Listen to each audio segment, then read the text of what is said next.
How to fix MacBook Pro keyboard not working. Hello everyone, I am Bishaka and welcome to our channel. Now, let's get right into the tutorial. Firstly, go ahead and launch the system settings on your MacBook and tap on General and then on Software Update. Make sure your MacBook is updated to its latest version, as sometimes keyboard bugs are caused by macOS glitches. A quick update can further resolve the issue. See if your issue is fixed or not, and if not, then boot your MacBook into safe mode. In order to do that, simply shut down your Mac and then press and hold the power button until loading startup option appears. Now choose your disk and hold shift and then tap on the continue in safe mode option. This disables third-party software that could be interfering. If that does not fix your issue too, you can go ahead and try to reset your SMC or NV RAM.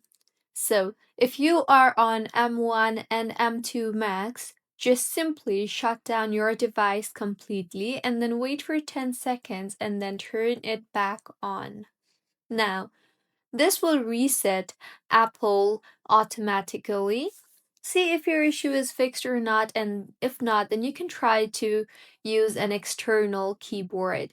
Plug in a USB or Bluetooth keyboard. If that works, your built-in keyboard might have a hardware issue. And lastly, go to System Settings again and tap on the Accessibility option, and then tap on the keyboard option you see there. Make sure things like slow keys and mouse keys are turned off, as they can block key input. And if that does not fix your issue too, then you will need to take your Mac to Apple support. And if it's under warranty, they'll fix it or replace it for free of cost. So, this is how you can fix keyboard not working on MacBook. If you find this tutorial helpful, please like the video and do comment if you have any queries. Also, do subscribe to our channel for more helpful tutorials like this. See you on the next one.